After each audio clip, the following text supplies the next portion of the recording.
Autolite and its 98,000 dealers bring you Mr. Joseph Cotton in tonight's presentation of Suspense.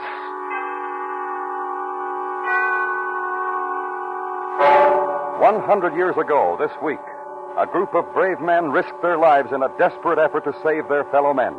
Tonight, Autolite honors this centennial with a dramatic recreation of their attempted Arctic rescue. Our star, Mr. Joseph Cotton.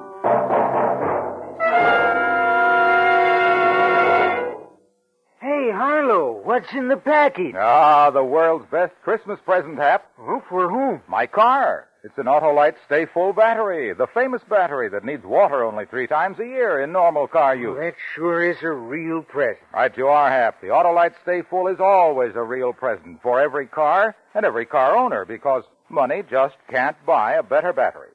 Why, the Autolite Stay Full has fiberglass retaining mats protecting every positive plate to reduce shedding and flaking and give longer life as proved by tests conducted according to accepted life cycle standards. Where can I find this famous battery, Harlow? Under the hoods of millions of cars and at your Autolite battery dealer. He services all makes of batteries, and you can quickly locate him by looking for the Autolite battery sign or just call Western Union by number. And ask for Operator 25. I'll gladly tell you the name of your nearest Autolite battery dealer, where you can get an Autolite Stay Full. The battery that needs water only 3 times a year in normal car use. And remember, from bumper to tail light, you're always right with Autolite. And now, Autolite presents a dramatic recreation of Arctic Rescue, starring Joseph Cotton, hoping once again to keep you in suspense.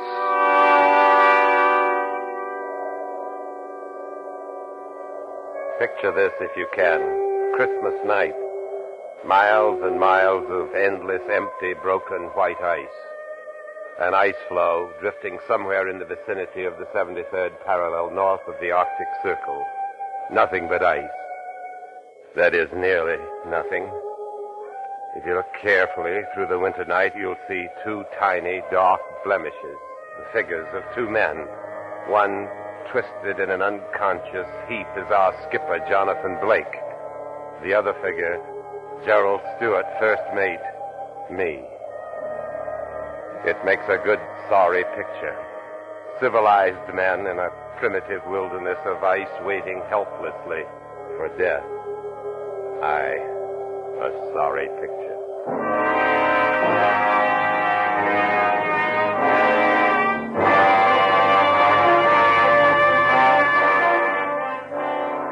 It's a far different picture you'd have seen if you'd been a part of the excited crowd standing at the battery on the New York waterfront on a June morning, the year 1852.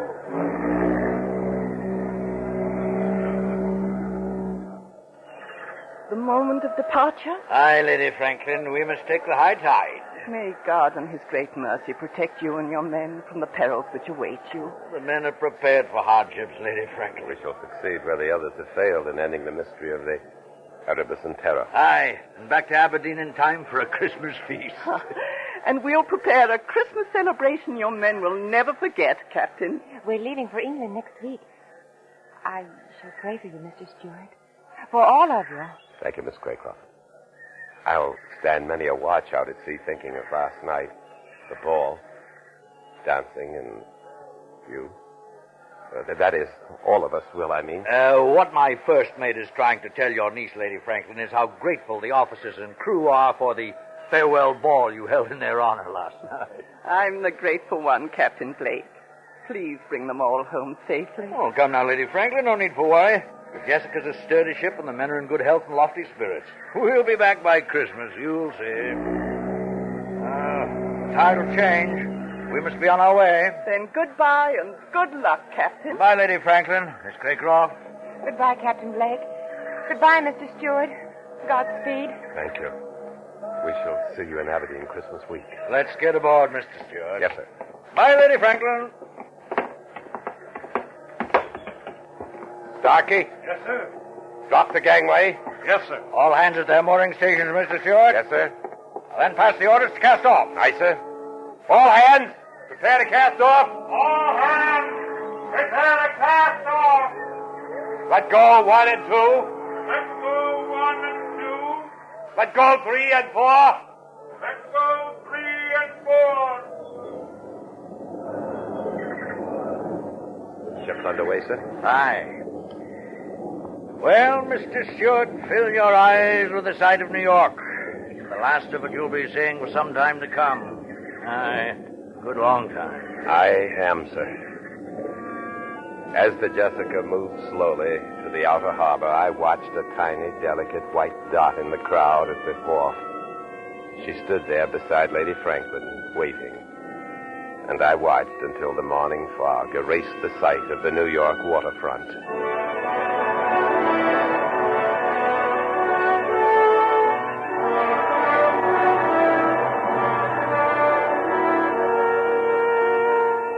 Aside from the ship's log, I've decided to keep a running account of this voyage. This account will be transferred to a watertight jar and thrown into the currents should any sudden disaster occur. The first 3 weeks of navigating north were merely a matter of settling down to ship's routine. On June 30th, after officers' mess, we sighted Point Farewell on the Greenland coast. The time had come for the captain to read a letter of instructions given to him by Lady Franklin. Captain Blake, I'm sure you will do all that any man can in discovering the fate of my husband, Sir John Franklin, and his 2 ships, the Erebus and Terror. But my only fear is that you might sacrifice your lives in the unknown regions of the Arctic. Therefore, let me state that above all else, the preservation of the lives of you and your heroic companions is more important to me than the purpose of your journey. May God in his great mercy preserve you all from harm amidst the perils which await, and restore you to us safely and in health, as well as honor. Your sincere and attached friend, Jane Franklin. Well, these are the only written instructions I have, gentlemen.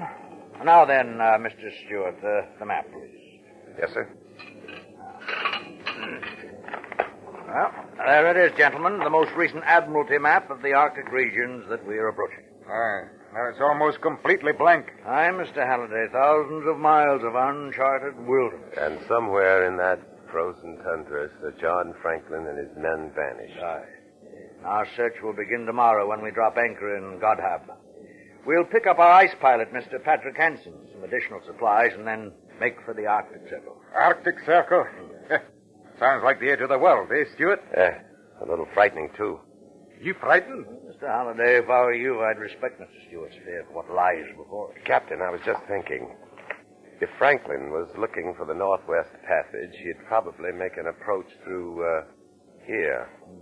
Through Lancaster Sound. Ah. Then he must have passed Ponds Bay, here. And according to our information, they're Eskimos at Ponds Bay. They might have seen his ships enter Lancaster Sound. If they did, then we'll have something to go by. I hope Mr. Hansen understands the Eskimo dialects. They can tell us much. I don't see how we can cover all this territory and get back by Christmas, Captain. We have no choice, Mr. Stewart. If we get caught beyond the Arctic Circle after the summer months, we may never get back. Never? Aye. In the winter, the seas are covered with great ice floes. And once a ship is frozen in those latitudes, it'll stay there until the summer thaw. You can't imagine the horrors we'd endure in an Arctic winter, Mr. Halliday. I suppose not. Franklin and his men were probably frozen in for the winter. And they were never heard from again. Exactly. Well, that'll give you a brief idea of what we're in for, gentlemen. We'll know more after Mr. Hansen comes aboard. Any questions? I have nothing but questions, Captain. I wish I had the answers, Stewart.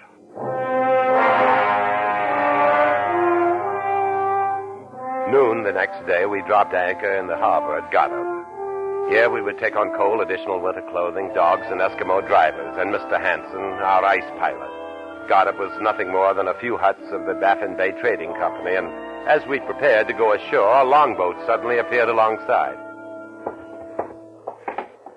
Captain Blake? Aye? I'm Patrick Hansen, your ice pilot, sir. We were about to send a boat ashore for you, Mr. Hansen. No time for that, Captain. But we planned on picking up supplies and dogs. I brought them. They're in the boat. Well, what's the rush, Mr. Hansen? Oh, this is Gerald Stewart, my first mate. You never been in the Arctic before, Mr. Stewart? No. Take my word for it. You better get up there while we got the summer weather, you bet. All right, so we run into a little summer ice. The Jessica's prepared for that? Yeah, she looks like good, strong ship. Hey. We've never seen iron ship up here before. And steam engine, too. That's not all the Jessica has. There's additional iron plates across her hull, as well as added bracing forward-ship, and the forward 10 feet of the bow is solid iron and razor sharp at the edge. What do you think that'll do to your ice, Mr. Hanson? You wait and you see what the ice can do to a ship. Even an iron ship, Mr. Stewart. Mr. Hanson, you received my letters. Yeah. And you made inquiries about the Erebus and Terra? Yeah, they was here. They couldn't get dogs, so they headed for Pond's Bay. Across Baffin Bay? That's right. Just as we thought. Mr. Halliday. Aye, sir. Get those supplies aboard, then prepare the ship to sea. Right away, sir. At once. Steward. That's him. You can chart a course for us. We'll cross the Arctic Circle next and on to Pond's Bay.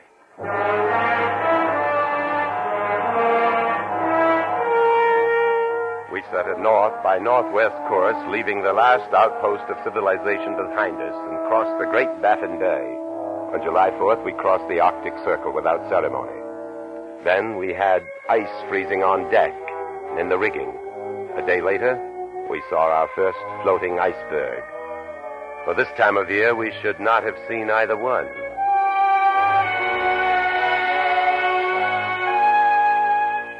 From Goddard to Pond's Bay, 6.5 days, perfect calm. Upon landing, we found a small contingent of Eskimos, but nothing else. They seemed hostile and would give us no information. Then, as we were preparing to return to the Jessica, one of the natives, a girl, rushed from one of the huts and down to the beach. What's it? Oh, what's she saying, Mr. Hanson? I'm not sure. Oh, Captain, look. She has something in her hand. She wants us to look at it. It's a small brass button. From a naval uniform. Aye. See if she'll trade it for some sewing needles. Ose? Galaga? Well, what does she mean by that? Ose? Joseph. She's trying to say man's name. Ose? Galaga? Joseph Gallagher? Steward, is that name on Sir John's crew list? I'm looking, sir. Yes, sir. Yes, sir. It's here. Quartermaster Joseph Gallagher. They've been here. Aye. Better get back to the ship, man. Looks like a gale brewing. Ose? Oh, let her keep the button, Steward. Give her the needles, too. Yes, sir. Ose?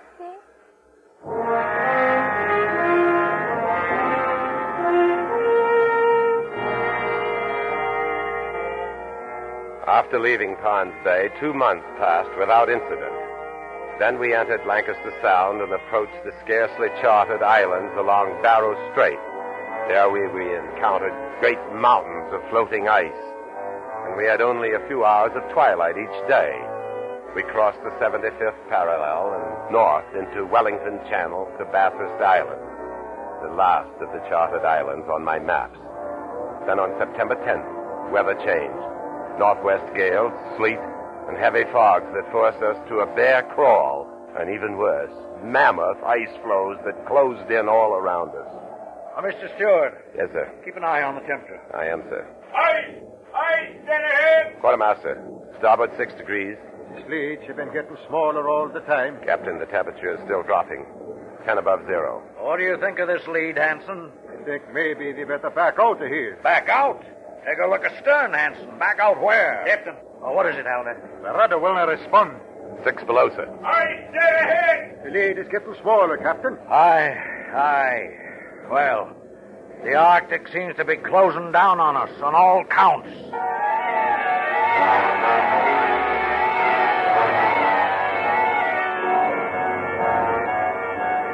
The walls of the lead moved in closer until a man could jump to the ice from either side of the ship. And then the Jessica was cutting through the ice, making her own lead, but slowly we lost speed.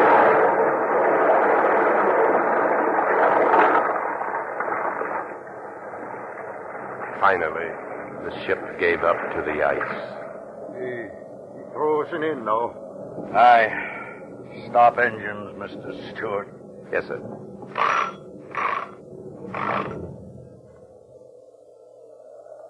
Well, Captain Blake, looks like they can forget about looking for Sir John Franklin in his ships. Now that we've frozen in, we're going to have to look out for our own lives, you bet.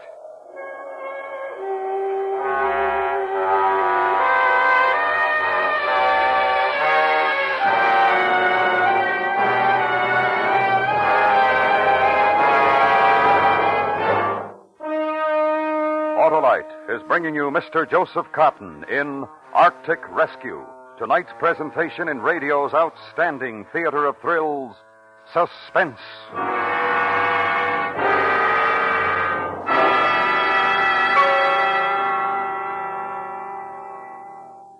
'Twas the night before Christmas, and outside the door, a man was trying his starter once more. But try as he would, the car wouldn't go, for the battery was dead. Out of water, you know. That man should have had an Autolite stay-full battery, Harlow. Right you are, Hap. There's the battery that needs water only 3 times a year in normal car use. Because the Autolite Stay Full has over 3 times the liquid reserve of batteries without Stay Full features. And, in addition, it has fiberglass retaining mats protecting every positive plate to reduce shedding and flaking and give longer life, as proved by tests conducted according to accepted life cycle standards. Money just can't buy a better battery. So, friends, see your nearest Autolite battery dealer. He services all makes of batteries, and he has an Autolite Stay Full for your car if a replacement is needed. Just call Western Union by number and ask for Operator 25. And I'll tell you where you can get an Autolite Stay Full battery. The battery that needs water only 3 times a year in normal car use. And remember, from bumper to tail light, you're always right with Autolite.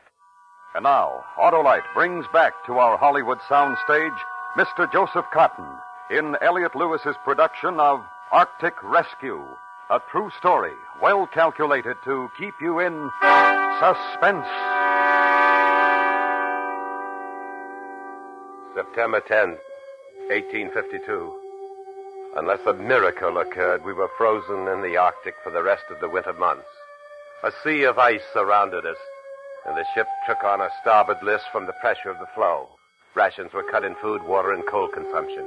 Furious gales came and went, and there were more freezing temperatures, often as low as 35 below.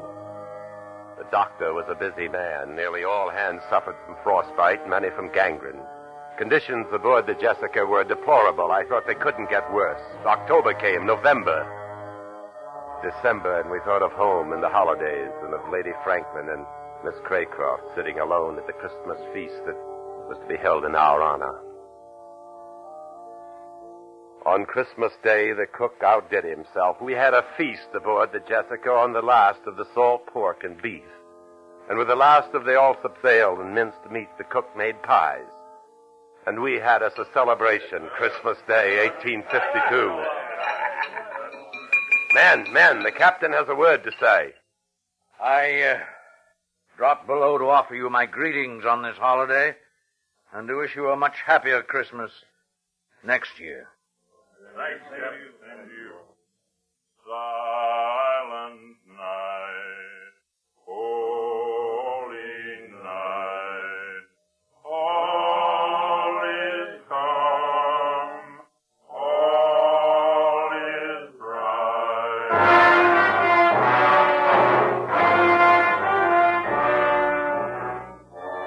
Christmas Eve, 1853, 1 year later. We're still frozen in. Summer came and passed without an appreciable rise in temperature, and the ice failed to break up. Men living on pemmican occasionally ate bear meat and seal blubber. No more lime juice. This means scurvy. The year also saw the loss of 11 men, the doctor and the ice pilot Hansen among them. 2 in a chase with a polar bear, 3 from scurvy, and the rest from gangrene. Most of the men have frostbite.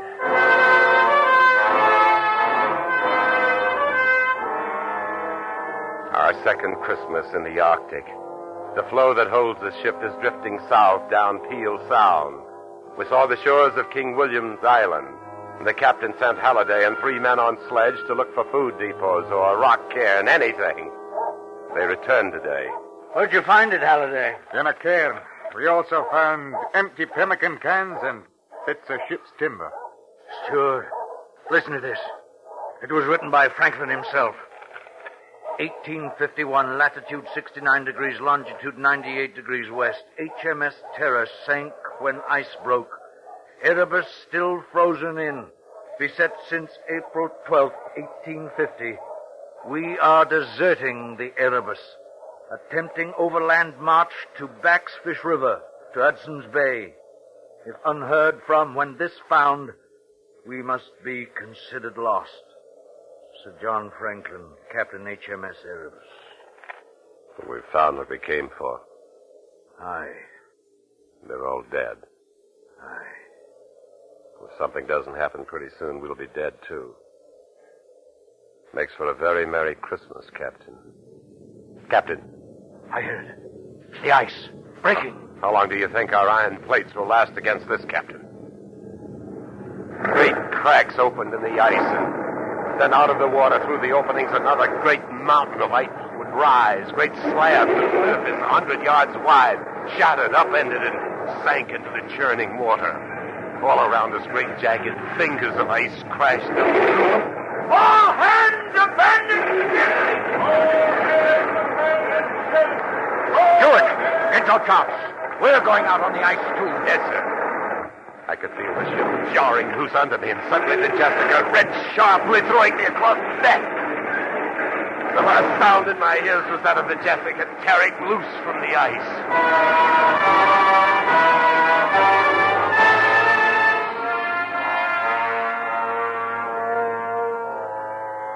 Slowly, I became aware of pain in my leg, then of movement.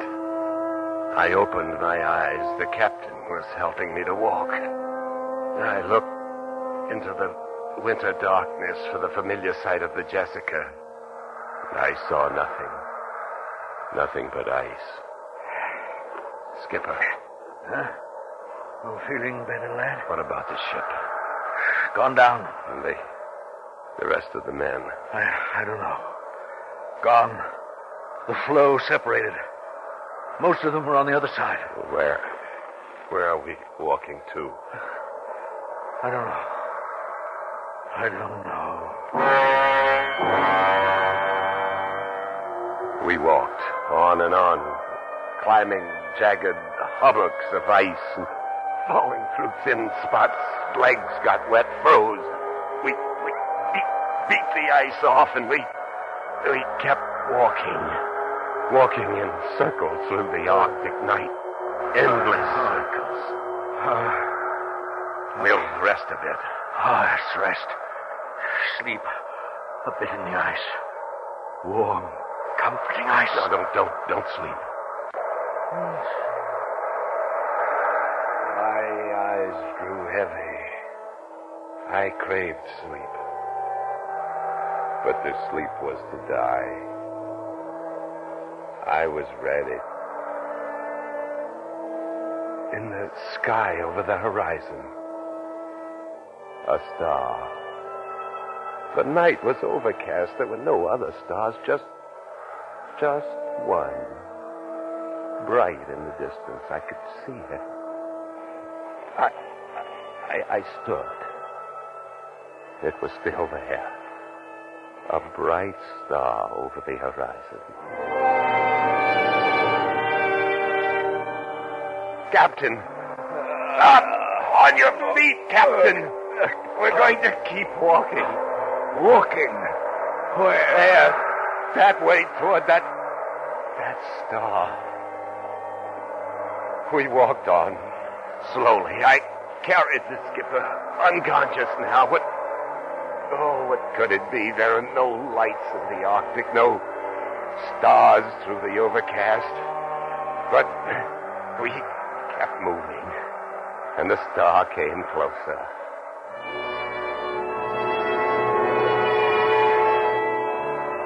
I couldn't believe what suddenly appeared.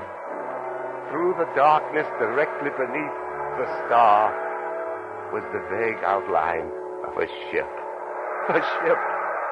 Mates! Mates, help! Help me!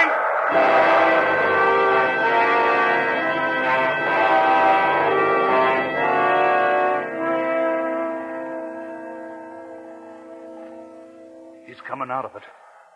Stewart. Stewart. The ship.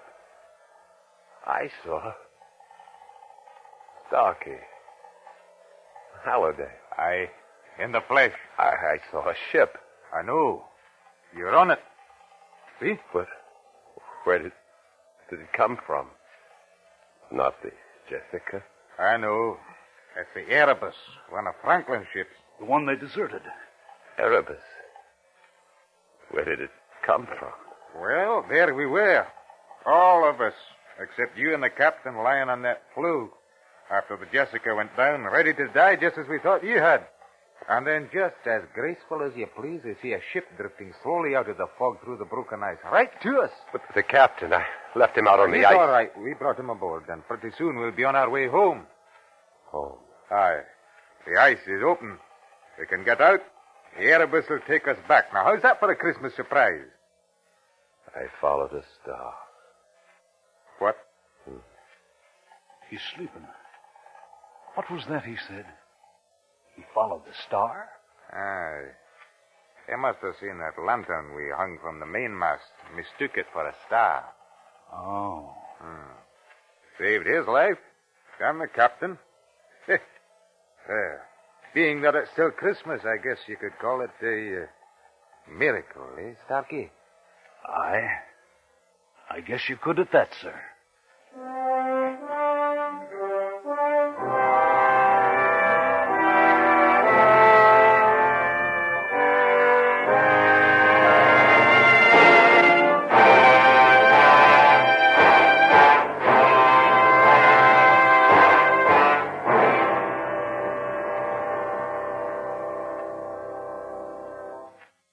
Suspense, presented by Autolite. Tonight's star, Mr. Joseph Cotton.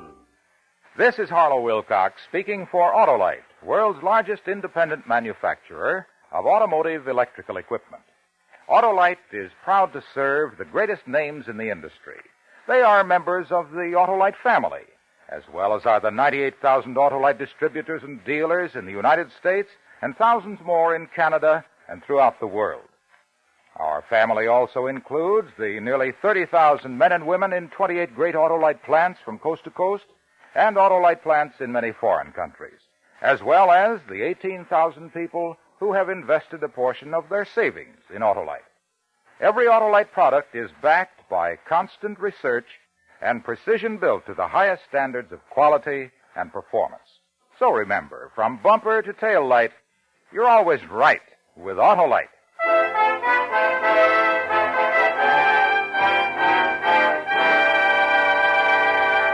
Next week, a story from your morning newspaper. The dramatic expose of narcotics peddling among teenagers, as reported in Melody in Dreams. Our star, Mr. John Lund. That's next week on Suspense. Suspense is produced and directed by Elliot Lewis, with music composed by Lucian Morowick and conducted by Lud Gluskin. Arctic Rescue was written for Suspense by Gus C. Bays. Featured in tonight's cast were Joseph Kearns, Norma Varden, Lillian Bayef, Fred Mackay, Barney Phillips, Clayton Post, and Ben Wright. Joseph Cotton can currently be seen in the Burt Friedloeb production, The Steel Trap, a 20th Century Fox release. Remember next week, John Lund in Melody in Dreams.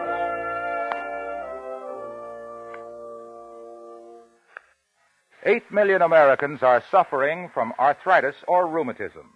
Recent medical discoveries have given these people hope of cure from this crippling disease. You can help make this hope a reality by mailing a contribution to Arthritis, care of your local postmaster. Friends, on behalf of the entire Autolite family and all of us on Suspense, this is Harlow Wilcox wishing all of you a very Merry Christmas. Good night. This is the CBS Radio Network.